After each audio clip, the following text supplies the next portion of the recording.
Well, Well, I mean, we have our own work, but we collaborate on film. And this is our, on film and on radio drama. This is, how many films? we made about 5 or 6 films up to now. You know, Eva is writing, she's a philosopher, I'm an artist. I do also work in exhibitions or for the radio. And we just had the desire to bring our competence together, and it always it goes differently. You know, sometimes we start more with a text, sometimes we start with an issue that interests us, we exchange, we collect material, and we write, discuss it, and so on. It depends on each project, it's very different. And it was very important for us also that it was not that Eran would take care of the images and I would take care of the text. I mean, it was important for us to do this together in order also to bring about things that we would not do in our own work. So it was important for me also to use the camera to think about images and so on. And Eran also entered into writing But it is very important for us that we don't have a fixed setting for who is doing what. We reinvent it every time anew, and from step to step. So there's not. There is no division of work, like, you know, usually in film you have a very strict division of work, who is doing what. But since we are both not coming from film originally, we enjoy doing the different tasks in exchange.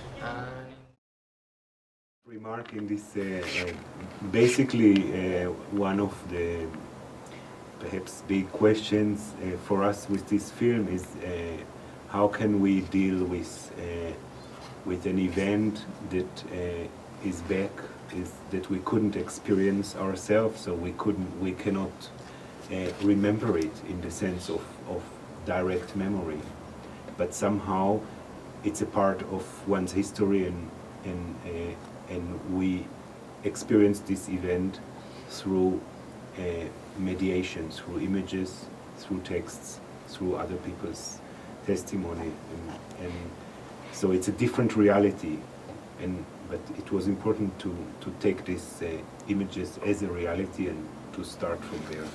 The statement in the end, which was actually quoted by Hirschfeld in the film, it says, I could fill volumes when I would refer to all this diversity that he tried to develop within his theory and practice in the Institute.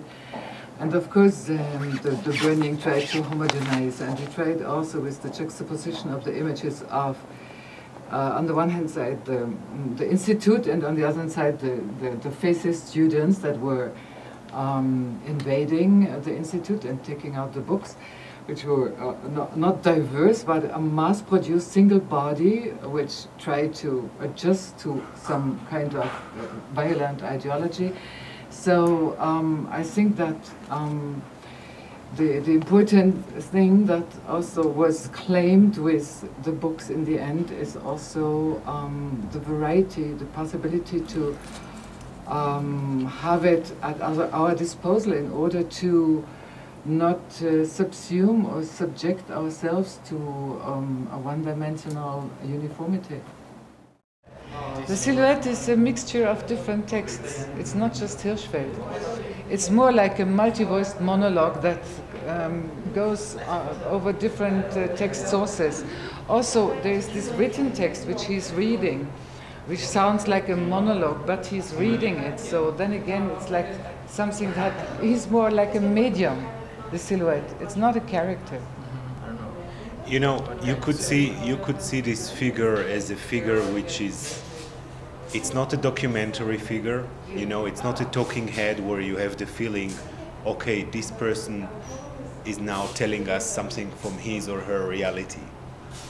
And it's also not a complete fictitious film character. That's why we talk about a figure. That's why it's a silhouette. It's not being detailed anymore. And for us, it's always a question: who is speaking? Who is it that speaks? Do I speak about my experience, or do I reflect documents and other stories? So it's very much this ontological, what you call ontological, is very much for us, in terms of film, the question: who speaks? Is it a material, or is it a specific character? We also call this person memory activist. So it's a figure that intrigues us a lot, because we don't know exactly who is speaking, but we try somehow to perform the archive via this activist, and so he's combining different situations.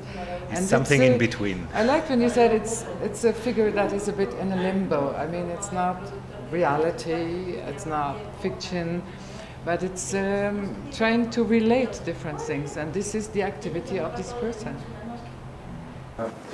In this last scene, they have this big picture of a bunch of people. When this figure, as you call, is have this mask on the hand and is put in on the faces of people. That means that they're the guys that was homosexual somehow or something, or that means that there were homosexuals, or there were why they put the mask on it.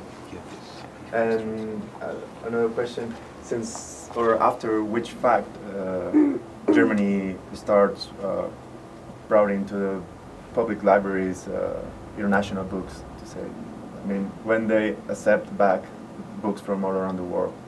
Oh, I think after the war. Right after the war, the Second War. But you know, this was maybe also a bit difficult, because it says non-Alemann. It was not non-German books that were banished. It was Undeutsche. I mean, it was German books, but with a content that was not according to the Nazi ideology. These were not just foreign books. It were a lot of foreign books accepted at that time. About the mask. You know, there is also this other scene where the figure is caressing the cat.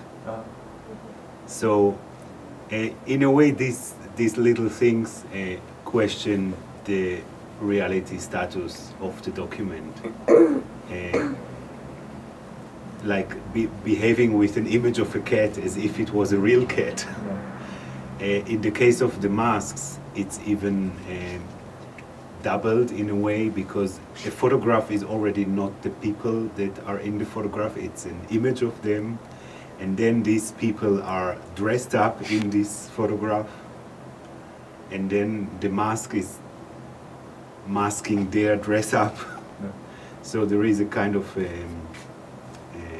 enforcement of this question of between the document or the reality and other playful realities. And this photo, in the end, it was also Hirschfeld, because the last person who had the mask on before the silhouette went away was Hirschfeld. But this was just some kind of party where they dressed up, and they had also theater evenings in the institute, where people from the circle of the institute were playing different roles, and they were, yeah. Thank you very much. Thank you.